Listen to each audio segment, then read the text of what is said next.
Marcus Chen had always been good with his hands. Back on Earth, he'd been a construction worker, then a mixed martial arts fighter, and finally a soldier. None of those skills seemed particularly useful when the Zephyrian slavers dragged him from the wreckage of the human colony ship, New Horizon. The attack had come without warning, their advanced weapons cutting through the ship's defenses like paper through silk. Now, 3 months later, Marcus found himself standing in the holding pens beneath the great arena of Veltar, listening to the roar of a crowd that wanted to see him die. The arena planet was a spectacle beyond anything humans had imagined. Massive crystalline structures reached toward purple skies, and the Colosseum itself could hold nearly 1 million spectators from dozens of different species. The Galactic Entertainment Consortium had turned gladiatorial combat into the most popular form of entertainment across known space, and they were always hungry for new fighters. Humans, being a newly discovered species, were considered exotic novelties. "Fresh meat," growled Korthak, a massive reptilian draconis who had been fighting in the arena for 7 years. His scales bore the scars of countless battles, and his yellow eyes held the cold calculation of a born killer. "You won't last 5 minutes against a trained fighter, Pinkskin." Marcus had learned enough of the common galactic language to understand the insult, but he didn't respond. Instead, he studied the other fighters in the pen. There was Villani, a graceful four-armed Stellarian whose people were known for their speed and precision. The hulking Gronthak called Boulderback seemed strong enough to punch through steel. Each species brought their own natural advantages to the arena, and most had been fighting professionally for years. The arena master, a thin Zephyrian named Slektar, approached the human section with obvious disdain. His purple skin glistened with the oil that his species used to regulate their body temperature, and his large black eyes showed no emotion as he looked over the newest batch of fighters. "Tomorrow, the human makes his debut," Slektar announced. "The crowd is curious about your species. They've heard rumors that humans are unusually violent, even by arena standards. We shall see if these rumors have any truth to them." Marcus stepped forward, his 6-foot frame dwarfed by most of the alien fighters around him. "What am I fighting?" Slektar's lipless mouth curved in what might have been a smile. "A Threkian berserker. They are considered excellent opponents for breaking in new fighters. Very entertaining deaths." The other fighters chuckled at this, and Marcus felt a familiar calm settle over him. It was the same feeling he'd had before every fight in his MMA career. The same steadiness that had kept him alive during his military service. Fear was just another opponent to defeat. That night, Marcus lay on his sleeping platform and thought about home. Earth felt like a distant dream now, but he remembered his sister Sarah's face when he'd volunteered for the colony mission. She'd begged him not to go, said he was running away from his problems instead of facing them. Maybe she'd been right, but it didn't matter now. The only thing that mattered was survival. The morning of his first fight arrived with the sound of gongs echoing through the holding areas. Marcus was given basic arena gear, lightweight armor that covered his torso and limbs, and a selection of weapons to choose from. Most fighters favored exotic energy weapons or elaborate blade combinations, but Marcus selected something simpler, a short sword and a round shield, both made from the same advanced alloys that comprise the arena's barriers. "Primitive choice," commented Villani as she prepared her own 4 energy-bladed weapons, "but perhaps fitting for a primitive species." Marcus tested the weight and balance of his weapons. They felt good in his hands, familiar in a way that the energy weapons did not. Sometimes simple works best. The holding area erupted in movement as fighters were called for their matches.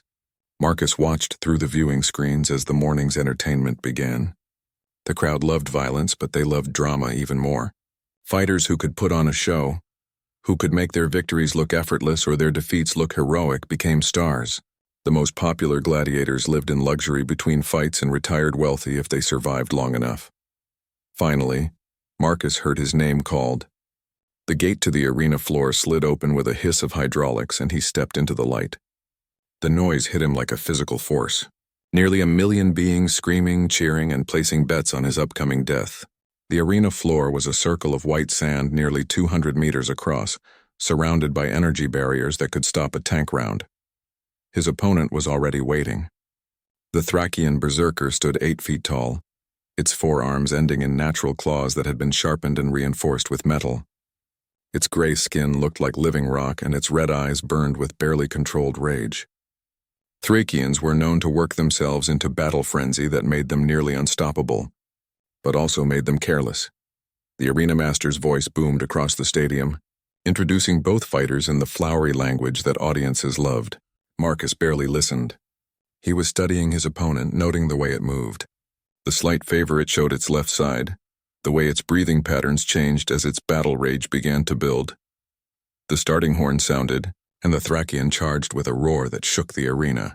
Its forearms windmilled in a devastating pattern that would have shredded most opponents. But Marcus had fought angry opponents before.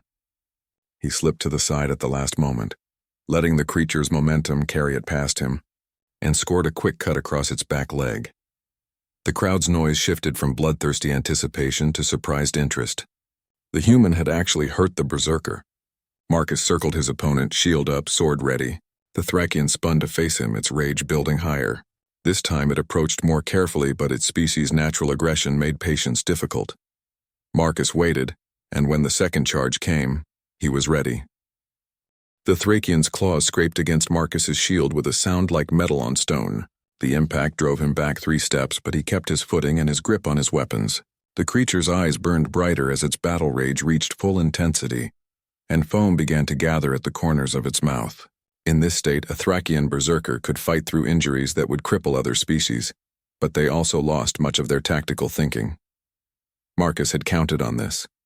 As the creature prepared for another wild charge, he did something unexpected. Instead of retreating or circling, he stepped forward and threw his shield like a discus. The Thracian's forearms moved to intercept it, expecting some kind of trick, but the shield was exactly what it appeared to be: a distraction. While the creature's attention focused on the spinning metal disc, Marcus closed the distance and drove his sword deep into its side, finding the gap between 2 of its natural armor plates. The berserker roared in pain and fury, spinning to catch Marcus with a backhand blow that sent him sprawling across the sand. The crowd erupted as the human rolled away from a devastating forearm stomp that would have crushed his skull. Marcus came up running, circling to keep the wounded creature turning. Blood was flowing freely from the sword wound, and the Thracian's movements were becoming less coordinated. But the fight was far from over. Even wounded, the berserker was incredibly dangerous, and Marcus's ribs ached where the creature's blow had connected. He retrieved his shield and settled into a defensive pattern, waiting for his opponent to weaken further. The crowd loved this kind of tactical fighting, and their cheers grew louder as they realized they were watching something special. The Thracian made 3 more charges, each one a little slower than the last. Marcus deflected and dodged, scoring minor cuts when opportunities presented themselves. He was fighting the way humans had always fought, using intelligence and endurance to overcome superior physical strength. It was a style none of the aliens had seen before. Finally, the berserker overextended on a desperate lunge. Marcus stepped inside its reach, grabbed one of its arms, and used the creature's own momentum to throw it to the ground. Before it could recover, his sword found its throat. The arena fell silent for a moment, then exploded in the loudest cheers Marcus had ever heard. He stood over his fallen opponent, chest heaving, and raised his sword to acknowledge the crowd's approval. He had won his first fight, but more importantly, he had given them a show they would remember. The arena master's voice boomed across the stadium, praising the human's unexpected victory and promising even greater entertainment to come. Back in the holding pens, the other fighters looked at Marcus with new respect. Filani approached him as he cleaned his weapons, her forearms moving, and what he'd learned was a gesture of acknowledgement among her people. "That was well fought," she admitted. "Your species may be more interesting than we first believed." Over the following weeks, Marcus fought 6 more times. He defeated a pack of razor-fast skittering hunters by using the arena's obstacles to break up their coordinated attacks. He outlasted a heavily armored Gorthak in a battle that lasted 2 hours, wearing down his opponent through constant movement and precisely placed strikes. Each victory made him more popular with the crowds and more valuable to the arena's owners, but it was his fight against the crystalline collective that truly changed everything. The collective was a hive mind species that could reform their crystalline bodies into different shapes during combat. Most fighters tried to destroy them quickly before they could adapt, but Marcus took a different approach. He studied their patterns, learned to read the subtle changes in their crystal formations that preceded each transformation, and began to anticipate their attacks. The fight lasted 3 hours, the longest in arena history. Marcus never stopped moving, never let the collective settle into a pattern, and slowly wore down their ability to reform.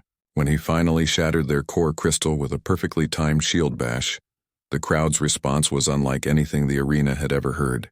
They didn't just cheer. They chanted his name, Marcus, Marcus, Marcus. It was then that Lyria entered his life. She was a Nexarian, a species known for their empathic abilities and their natural grace. Nexarians rarely fought in the arena, preferring intellectual pursuits, but they often served as healers and advisors to successful gladiators. Lyria had been watching Marcus's fights with growing interest, not just in his fighting ability, but in something else entirely. "Your mind is different," she told him after his victory over the collective. Her voice had a musical quality that was common among her people, and her large silver eyes seemed to see right through him. Most fighters think only of victory and survival. You think of protection. Marcus was having his wounds treated in the medical bay, a luxury reserved for gladiators who had proven their entertainment value. "What do you mean?" Lyria's slender fingers traced patterns in the air, a nervous habit of her species. "When you fight, you don't seek to dominate or destroy. You seek to defend. Even in attack, you are defending something. It's unusual." She was right, though Marcus hadn't consciously realized it. Every fight in the arena reminded him of his military service, of standing between civilians and those who would harm them. Even here, fighting for the entertainment of crowds, some part of him was still trying to protect something. "The crowds sense it too," Lyria continued.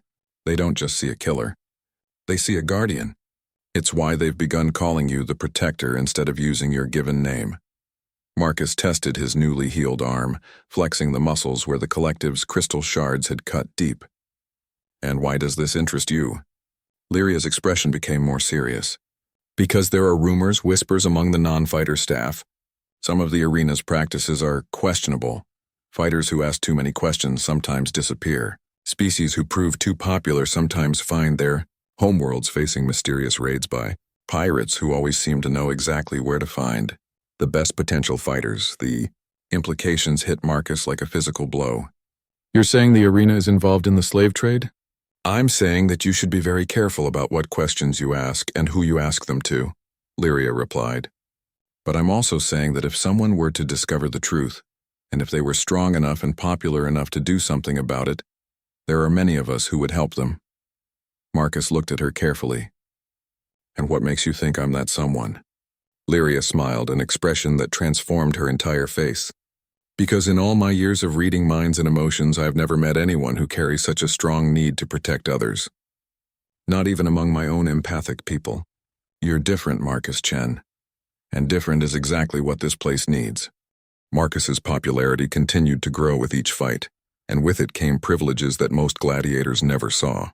He was moved to better quarters, given access to superior weapons and armor, and allowed to train during hours that were normally reserved for the arena's elite fighters.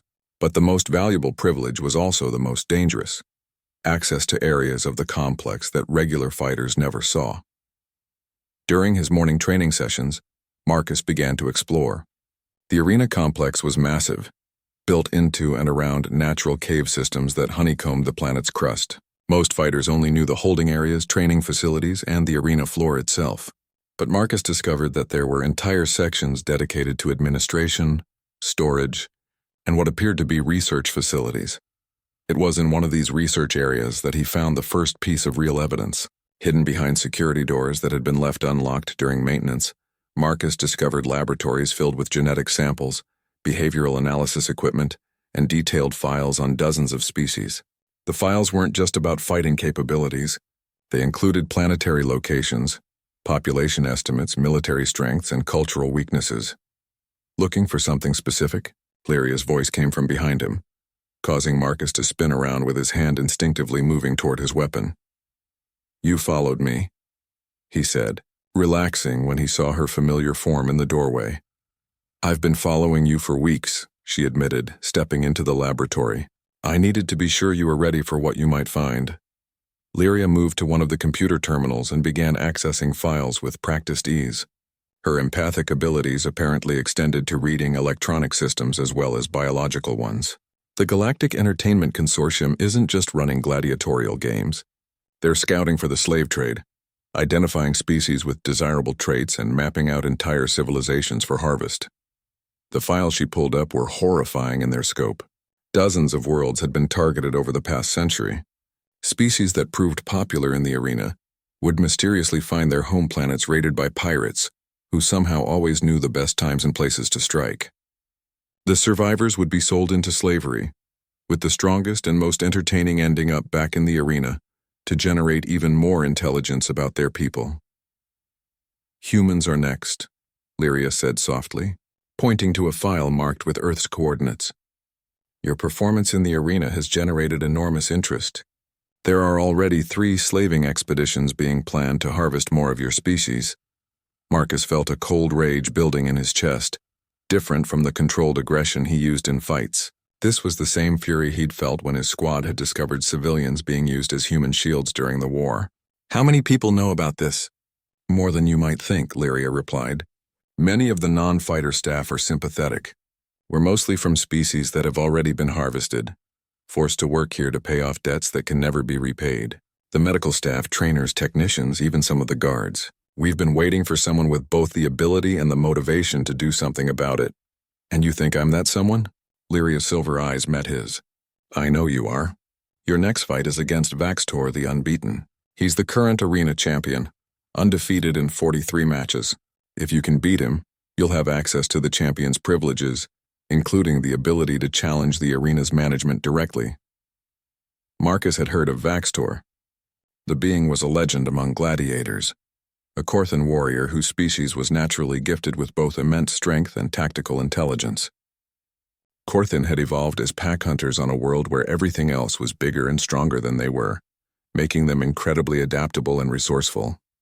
Vaxtor had held the championship for 3 years, longer than anyone in arena history.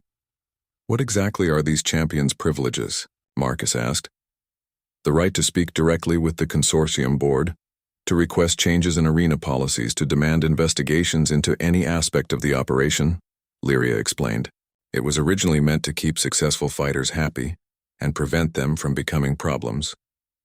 But it could be exactly what we need. Over the following weeks, Marcus prepared for the most important fight of his life. He studied recordings of all of Vaxtor's previous matches, learning the Corthan's fighting style and looking for weaknesses. Vaxtor was incredibly skilled, but Marcus noticed that he had a tendency to underestimate opponents who used unconventional tactics. The champion expected opponents to fight with honor and skill, not with desperate creativity. Meanwhile, Lyria and her network of sympathetic staff began spreading word of what was really happening. They were careful, communicating through subtle gestures and coded conversations, but the message was clear: change was coming, and everyone needed to be ready. The night before the championship fight, Marcus couldn't sleep. He stood at the small window in his quarters, looking out at the alien stars and thinking about home. Somewhere out there, 3 human expeditions were being planned that would destroy countless lives. Everything depended on what happened in the arena tomorrow. Lyria appeared at his door, moving with the silent grace of her people. The others wanted me to give you this, she said, holding out a small pendant made from what looked like twisted metal. What is it? Pieces of weapons and armor from every fighter who has died in this arena over the past 50 years, she explained. We've been collecting them, saving them. It's our way of remembering that they were more than just entertainment. Marcus took the pendant and felt its weight. Hundreds of beings had died for the amusement of crowds who never thought about their lives, their families, their dreams. If I lose tomorrow, then someone else will try eventually, Lyria said firmly. But you won't lose. I've touched your mind, Marcus Chen. I've seen what drives you. You don't fight for yourself. You don't fight for glory. You don't even fight for revenge. You fight because others cannot. And that makes you stronger than any opponent you'll ever face. She moved closer, and for a moment Marcus thought she might touch him. Instead, she simply stood there, and he could feel something passing between them, some kind of connection that went beyond words. Win tomorrow, she said softly. Win, and we'll tear this whole system down together. The next morning, Marcus woke to the sound of the arena's preparation gongs. Today was the day that would determine not just his fate, but the fate of countless others across the galaxy. He dressed in his finest arena gear, checked his weapons one final time, and walked toward the holding area where Vaxtor waited. The championship fight would be different from anything he had faced before. No time limit, no restrictions on weapons or tactics, and no mercy expected from either fighter. One of them would walk out of the arena, and the other would die on the sand. As Marcus entered the holding area, he could feel the weight of every eye upon him. Word had somehow spread that this fight would be special, that something more than just entertainment was at stake. Even the other fighters, usually concerned only with their own survival, seemed to understand that today would change everything. Vaxtor stood 7 feet tall, his blue-gray skin marked with the ritual scars that Korthan warriors earned through their victories. His 4 arms moved in constant, subtle patterns, keeping his muscles loose and ready. Unlike most arena fighters, he wore minimal armor, relying instead on his species' natural speed and the twin energy blades that hummed with barely contained power in his lower hands. His upper arms held traditional Korthan war spears, weapons that could extend or retract at will and strike with devastating force. "So you are the human who thinks he can challenge me," Vaxtor said in perfect Galactic standard. His voice carried the confidence of someone who had never truly been tested. "I have studied your fights. You are skilled, but you lack the killer instinct that separates true warriors from mere survivors." Marcus checked his own equipment one final time. He had chosen his weapons carefully. A modified shield that could split into 2 smaller bucklers, a sword with a variable length blade, and something that no other gladiator in arena history had ever carried into combat: a coil of high-tensile rope. "Maybe," Marcus replied. "But I've got something you've never faced before." "And what is that?" Marcus looked directly into Vaxtor's 4 eyes. "I'm not fighting for myself." The champion's expression shifted slightly, the first sign that Marcus had managed to surprise him. Before Vaxtor could respond, the gates began to open. The roar of the crowd hit them like a physical force, nearly 1,000,000 beings screaming their anticipation for the most anticipated fight in years. The arena floor had been modified for the championship match. Instead of simple sand, the combat area now included elevated platforms, obstacles, and even a few environmental hazards designed to test the fighters' adaptability. It was meant to showcase the skills of both combatants, but Marcus saw it as an opportunity. The starting horn sounded, and instead of the traditional advance toward the center of the arena, Marcus immediately sprinted toward the nearest platform. Vaxtor followed, his longer legs quickly closing the distance, but Marcus had already begun implementing his plan. The rope flew out in a wide arc, not aimed at Vaxtor directly but at one of the arena's support pillars. Marcus used his momentum to swing around the pillar and come at the champion from an unexpected angle. Vaxtor's energy blades came up to block, but Marcus was already changing direction again, using the arena's obstacles like a 3-dimensional battlefield. "Stand and fight," Vaxtor roared, frustrated by his opponent's refusal to engage in traditional combat. Marcus landed on a platform 15 feet above the main floor and looked down at the champion. "This is how humans fight. We use everything."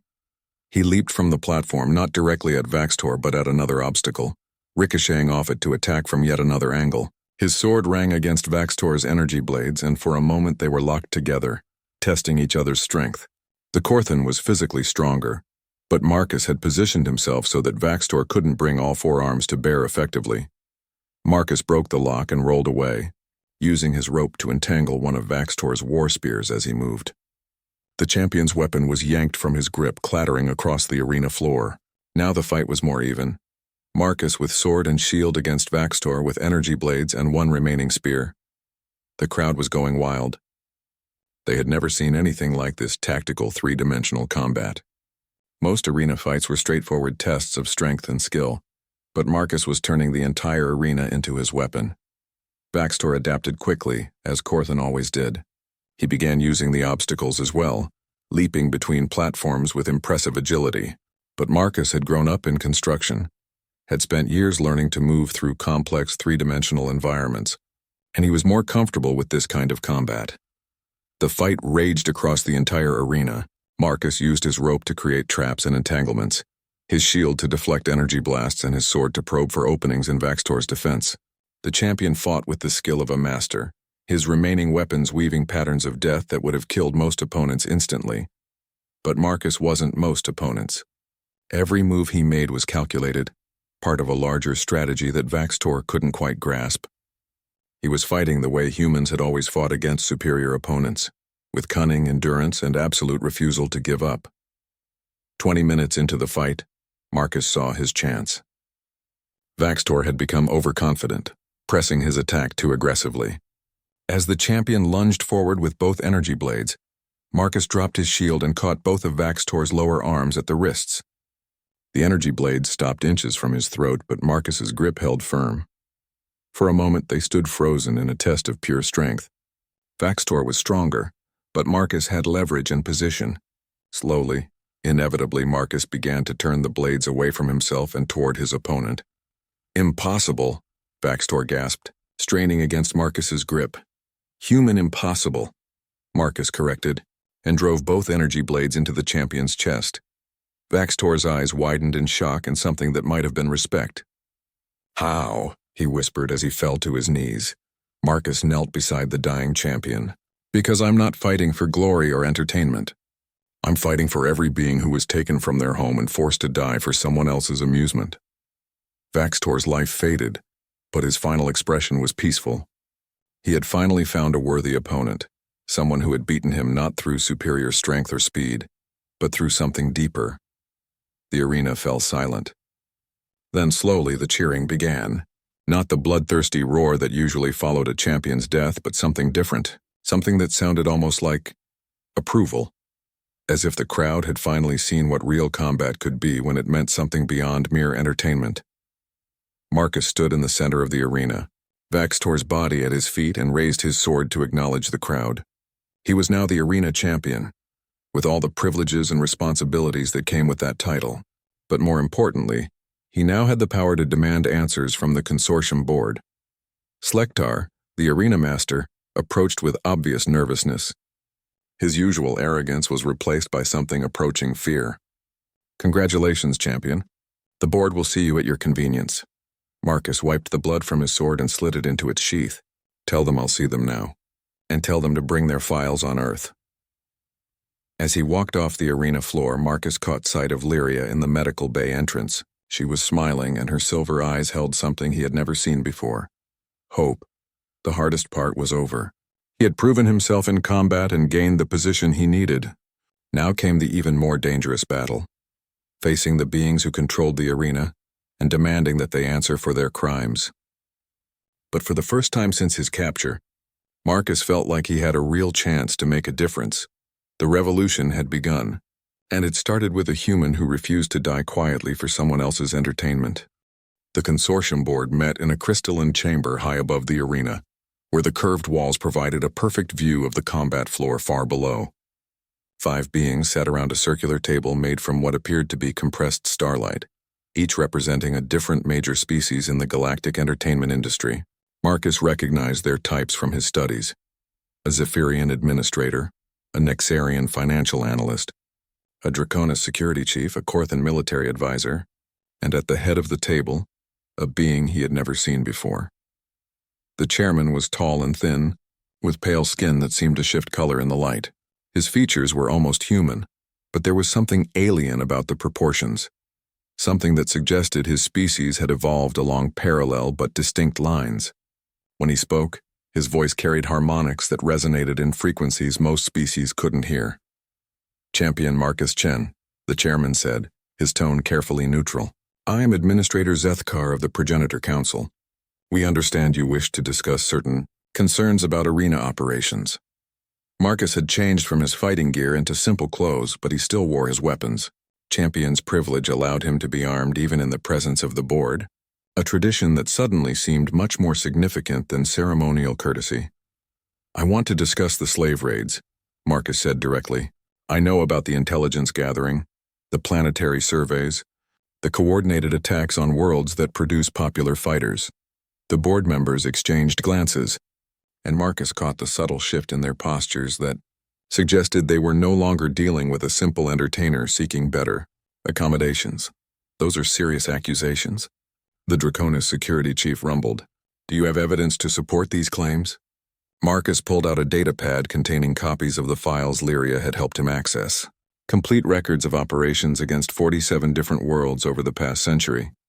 Population estimates, military assessments, cultural analysis, and timetables for harvest operations, including 3 planned raids against Earth. Zethkar's expression didn't change, but Marcus noticed that his skin shifted to a darker shade. Even if such operations existed, they would be well beyond the scope of arena management. We provide entertainment, nothing more. You provide cover, Marcus corrected. The arena serves as a perfect intelligence-gathering operation. Study your fighters, learn about their species, identify the best targets for slave raids, then use the profits from those raids to fund even bigger and better entertainment. It's brilliant in a completely horrible way. The Nexarian financial analyst leaned forward, her silver eyes reflecting light like mirrors. You realize that these accusations, even if they were true, put you in considerable danger?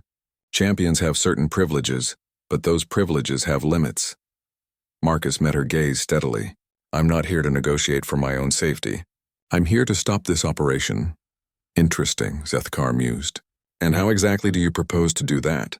You are one being against an organization that spans dozens of star systems. By doing what humans do best, Marcus replied. By refusing to give up and by making enough noise that eventually someone has to listen. The Korthan military advisor spoke for the first time, his voice carrying the respect that one warrior gives to another.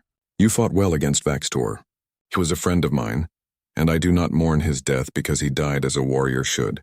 But what you propose is not combat, it is suicide. Marcus nodded acknowledgement of the compliment.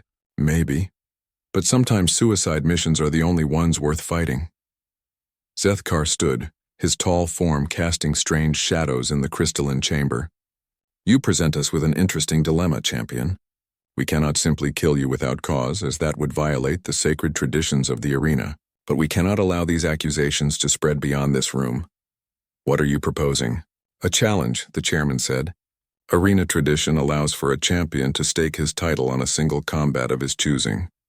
If you win, the board will agree to review all operations you consider questionable. If you lose, I die and this conversation never happened, Marcus finished. Precisely. Do you accept? Marcus thought about Lyria waiting in the medical bay, about the network of sympathetic staff who were counting on him, about the 3 slave fleets preparing to attack Earth. Who would I fight? Zethkar's smile was cold and alien. Me. The revelation hit Marcus like a physical blow. Progenitors were legendary, one of the oldest species in the galaxy, rumored to have capabilities that bordered on the supernatural. No progenitor had fought in an arena for over 1,000 years. I accept, Marcus said without hesitation. Excellent. We shall meet on the arena floor in 1 hour. Traditional rules apply. No time limit, no restrictions on weapons or abilities, fight to the death. Zethkar paused, his shifting skin taking on an almost predatory hue. I should mention that progenitors are somewhat different from the opponents you've faced before. Marcus bowed slightly, a gesture of respect between warriors. I'll try to make it interesting. As he left the board chamber, Marcus felt the weight of what he had just committed to. He was about to fight a being whose species was old when humans were still learning to make fire. But he had learned something important in that room. The board was worried. They wouldn't have offered him a challenge if they thought they could simply ignore his accusations. Lyria was waiting for him in his quarters, along with several other members of her network. The news of the challenge had already spread through the arena's hidden channels of communication. A progenitor, she said, her empathic abilities clearly picking up on his emotional state. Marcus, no one has fought a progenitor in living memory. We don't even know what they're capable of. Then I guess we're about to find out, Marcus replied, checking his weapons one final time. Vellani, the 4-armed Stellarian, stepped forward. I have studied the old records from before my people were enslaved. Progenitors are said to have control over what you might call probability. They can influence chance, make unlikely events more likely to occur in their favor. Marcus paused in his preparations. What does that mean in practical terms? It means that weapons malfunction around them, that opponents trip at crucial moments, that attacks that should connect somehow miss, Vellani explained. They don't fight with strength or speed so much as they fight by making the universe favor them. Great, Marcus muttered. Any suggestions for fighting someone who can cheat reality? Lyria moved closer, her silver eyes intense. Yes, actually. Progenitor abilities work by influencing probability. But they can't create something from nothing. If you can force a situation where there's only one possible outcome, their powers become useless. Marcus considered this, so I need to create a scenario where there's no chance involved, where success or failure is purely deterministic. Exactly. But Marcus, Lyria hesitated, then continued. Even if you win, this won't end here. The board will never honor their agreement. They'll find a way to eliminate you and everyone who helped you. Marcus smiled grimly. Then we'd better make sure they don't get the chance. He spent the remaining time not in preparation for combat, but in preparation for something much more important, making sure that his victory, if it came, would mean something beyond his own survival. The hour passed quickly, and soon Marcus found himself walking back toward the arena floor. But this time he wasn't walking alone. Word of the challenge had spread throughout the complex, and fighters, staff, and even guards were quietly taking positions to witness what might be the most important fight in arena history. As the gates opened and Marcus stepped onto the sand, he realized that everything had changed. This wasn't just about stopping the slave raids anymore. This was about proving that even in a system designed to crush hope, individuals could still make a difference. The crowd's roar was different this time, charged with an energy that Marcus had never felt before. They knew they were about to witness history. Zethkar entered the arena wearing robes that seemed to be cut from the fabric of space itself, dark material that held depths of stars and distant galaxies. As he walked, the very air around him shimmered with possibility, as if reality itself was slightly uncertain in his presence. He carried no visible weapons, but Marcus could feel the power radiating from him like heat from a forge. You have chosen an interesting way to die. Human, Zethkar said, his voice carrying across the arena without seeming to grow louder. Most beings who discover our operations simply disappear quietly. You have made yourself into a spectacle. Marcus drew his sword and settled his shield on his arm. Good. Sometimes a spectacle is exactly what's needed. The starting horn sounded, and Marcus immediately understood what Villani had meant about fighting probability itself. As he charged forward, the sand beneath his feet shifted at just the wrong moment, causing him to stumble. His sword, perfectly balanced moments before, suddenly felt awkward in his grip. Even the light seemed to conspire against him, creating shadows that confused his depth perception. Zethkar raised his hand, and the air around Marcus began to thicken, as if he were trying to run through water. The progenitor wasn't just influencing small probabilities. He was altering the fundamental constants of physics in his immediate vicinity. But Marcus had faced impossible odds before. During the war, he had been trapped behind enemy lines with failing equipment and no hope of rescue. He had learned then that when everything was going wrong, the only solution was to commit completely to a single course of action and never waver. Instead of fighting against the altered physics, Marcus used them. He threw his shield not at Zethkar but at the arena wall, banking it off the barrier so that it ricocheted back toward the progenitor from an unexpected angle. Zethkar gestured dismissively, and probability bent around him. The shield's trajectory altered, missing him by inches. But Marcus hadn't expected the shield to hit. He had expected exactly what happened. While Zethkar was focused on deflecting the shield, Marcus closed the distance between them. For a moment he was inside the progenitor's zone of altered reality, where his sword strike had only one possible outcome. Zethkar's eyes widened in surprise as Marcus's blade sliced across his chest, drawing first blood. The wound was shallow, but it proved something crucial. Progenitors could be hurt. Clever, Zethkar acknowledged, stepping back and allowing reality to reassert itself around him. But cleverness will only take you so far. The progenitor gestured, and the arena floor itself began to change. Sand shifted into complex patterns that tried to trap Marcus's feet. Obstacles sprouted from the ground to block his movements, and the very gravity seemed to fluctuate in intensity. It was like fighting inside a living nightmare where the rules of physics were suggestions rather than laws. Marcus found himself dodging not just attacks, but changes in the fundamental nature of the space around him. At one moment, the air was so thick he could barely breathe. The next, it was so thin that his movements carried him further than he intended. Zethkar was rewriting reality on the fly, creating a battlefield that favored him absolutely. But Marcus had something that Zethkar hadn't expected: the loyalty of nearly everyone watching the fight. From his position on the arena floor, he could see faces in the crowd, in the fighter-holding areas, Among the staff and guards, they weren't just watching entertainment anymore. They were watching hope given form, and Lyria had given him one crucial piece of information. Progenitor abilities required concentration. The more dramatic the changes, the more focus they demanded, which meant that if Marcus could create enough chaos, enough variables for Zethkar to track and control, eventually something would slip through. Marcus began to move in patterns that made no tactical sense, creating dozens of potential attack vectors simultaneously. He threw his remaining weapons not at Zethkar, but at the arena's obstacles, creating ricochets and deflections that forced the progenitor to track multiple threats. He used his rope to create swinging arcs that changed direction unpredictably, adding even more variables to the equation. Zethkar's concentration began to waver. The alterations to reality became less precise, more chaotic.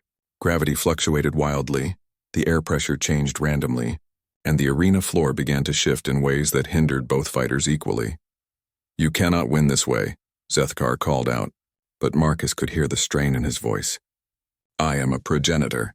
I have shaped the destiny of galaxies." "Maybe," Marcus replied, retrieving his sword from where it had fallen during one of the gravity fluctuations. "But you've never fought a human who had nothing left to lose." The moment came when Zethkar overextended himself, trying to create a massive alteration that would end the fight definitively. For just an instant, his concentration was focused entirely on reshaping the arena into a death trap for Marcus. And in that instant, his personal defenses wavered. Marcus had been waiting for exactly this opportunity. He didn't try to fight against the changes Zethkar was making to the environment. Instead, he used them, allowing the altered gravity to slingshot him directly at the progenitor, faster than should have been possible.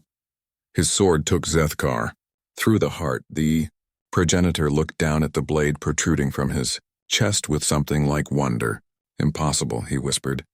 "The probability calculations, human impossible," Marcus said, echoing his words to Vaxtor. "We're really good at that." As Zethkar fell, reality snapped back to normal with an almost audible sound. The arena floor returned to simple sand, gravity resumed its usual strength, and the air cleared. But the silence from the crowd was deafening. Then slowly the cheering began. Not from the paying spectators in the expensive seats, but from the fighters, the staff, the guards. People who had been forced to serve this system were celebrating the fall of one of its architects. The sound spread through the arena like a wave, growing louder and more defiant with each passing second. Marcus stood over Zethkar's body, breathing heavily, and looked up at the board's viewing chamber. Through the transparent walls, he could see the remaining 4 members in heated discussion. They had lost their chairman and their most powerful enforcer, but more importantly, they had lost the appearance of invincibility. Slektar, the arena master, approached nervously.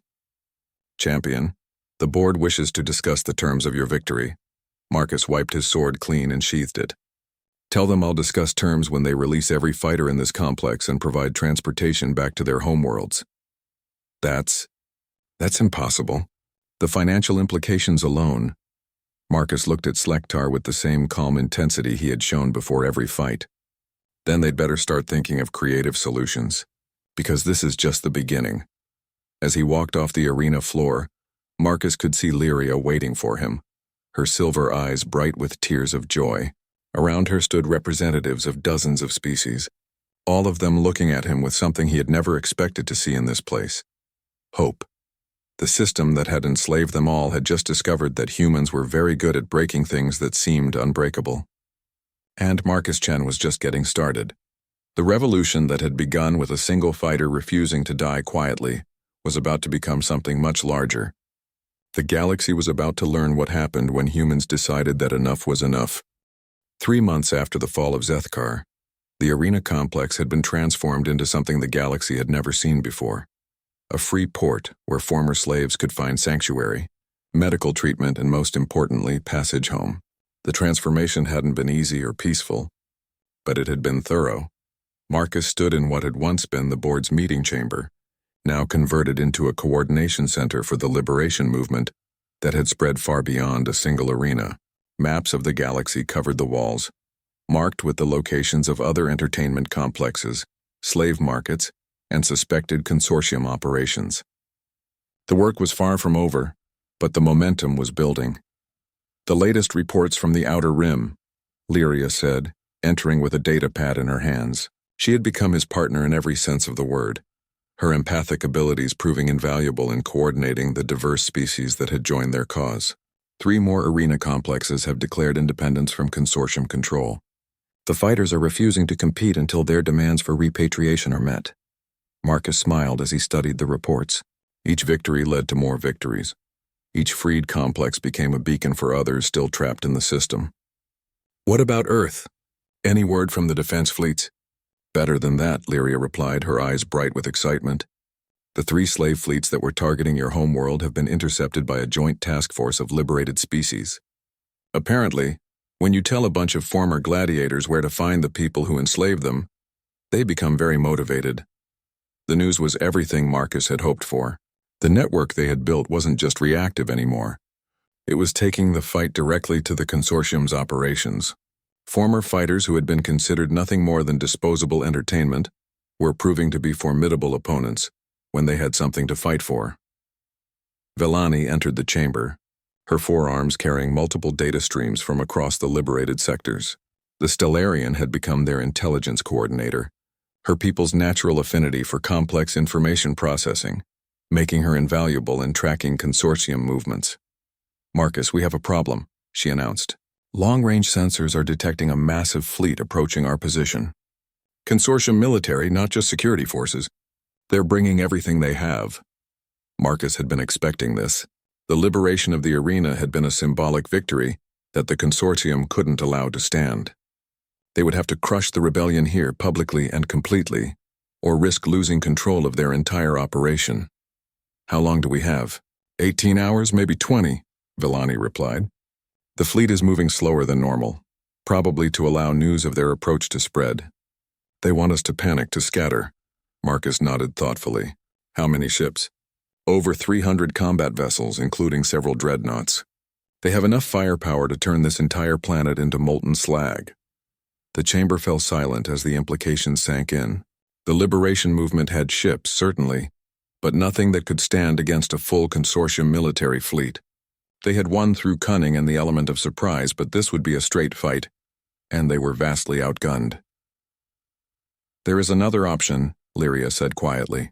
"We could evacuate, scatter to different sectors, continue the fight from hidden bases, live to fight another day." Marcus considered this seriously. It was the tactically sound choice, the smart play that would preserve their forces and allow the movement to continue. But it was also exactly what the consortium expected them to do, and it would send a message across the galaxy that humans and their allies could be intimidated. "No," Marcus said finally. "We make our stand here." "Marcus," Vellani protested, "the odds are impossible. Even with every ship we have, we can't match their firepower." Marcus walked to the main viewing screen and activated the communications array. "Then we don't try to match their firepower. We do what humans do best. We improvise." Over the next 18 hours, the arena complex became a hive of activity, unlike anything in its history. But instead of preparing for evacuation, they were preparing for the most important fight any of them had ever faced. Marcus's plan was ambitious, desperate, and completely insane, which made it perfectly human. The arena itself, built into the planet's natural cave systems, was converted into a massive shield generator using technology salvaged from a dozen different species. The fighter-holding areas became command centers for coordinated resistance. Most importantly, every ship in their small fleet was fitted with a special modification that Marcus had learned about during his construction days on Earth. When the consortium fleet arrived, they found exactly what they expected: a small group of rebels with inadequate defenses preparing to make a futile last stand. Admiral Corinth, commanding from the fleet's flagship, opened communications with obvious confidence. "This is Admiral Corinth of the Galactic Entertainment Consortium Military Division. You are in violation of numerous galactic statutes and commercial agreements. Surrender immediately and we will consider offering standard prisoner terms." Marcus appeared on the communication screen, standing in the arena where he had fought so many battles. Behind him, representatives of dozens of species stood together in solidarity. "This is Marcus Chen, speaking for the Free Fighters Alliance. We reject your terms and your authority.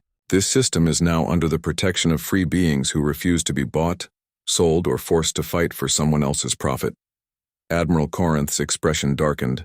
You cannot seriously believe that your handful of ships can stand against this fleet.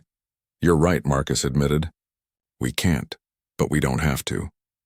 He gestured, and every ship in the rebel fleet suddenly accelerated toward the consortium formation at maximum velocity. Corinth laughed. A suicide charge?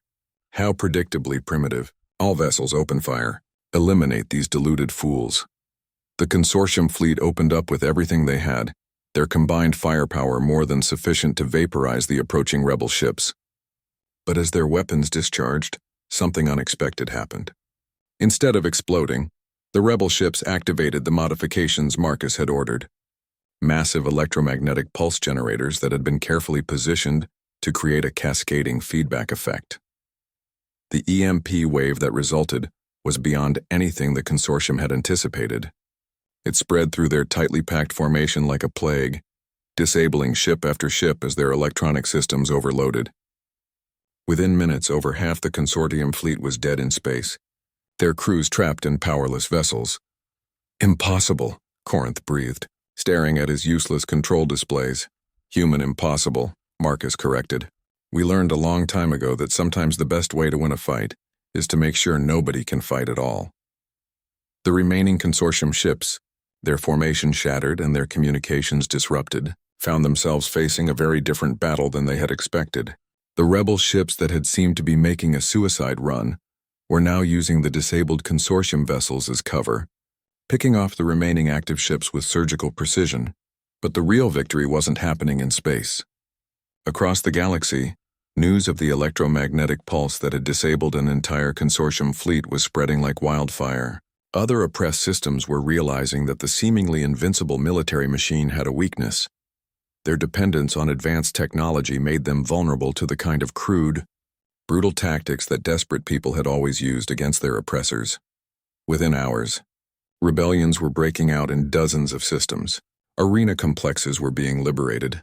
Slave markets were being stormed. And consortium officials were finding themselves facing the very beings they had spent so long treating as property. Marcus stood in the arena, watching the tactical displays as reports flooded in from across the galaxy. Lyria stood beside him, her hand in his, both of them hardly able to believe what they had unleashed. The consortium is falling apart, Lyria reported, her empathic abilities picking up on the chaos and confusion in the communications they were intercepting. Their central authority is collapsing as system after system declares independence. Marcus nodded, feeling a satisfaction deeper than any victory in the arena had ever given him. Good. It's time the galaxy learned that being stronger or more advanced doesn't give you the right to enslave others. Villani approached with the latest casualty reports. The final consortium ships have surrendered. Admiral Corinth is requesting terms. Give him the same terms they offered everyone else, Marcus replied. Freedom, medical treatment, and safe passage home. But make it clear that the age of treating people as entertainment is over. As the news continued to pour in from across the galaxy, Marcus realized that something unprecedented was happening. Species that had been enemies for millennia were working together. Worlds that had never communicated were sharing resources and information. The fight against the consortium had become something larger than anyone had imagined. A galactic community based on mutual respect rather than exploitation. Years later, when historians wrote about the fall of the Galactic Entertainment Consortium and the birth of the Free Alliance, they would struggle to explain how a single human gladiator had managed to spark a revolution that changed the entire galaxy. The answer, Marcus knew, was simpler than they wanted to believe.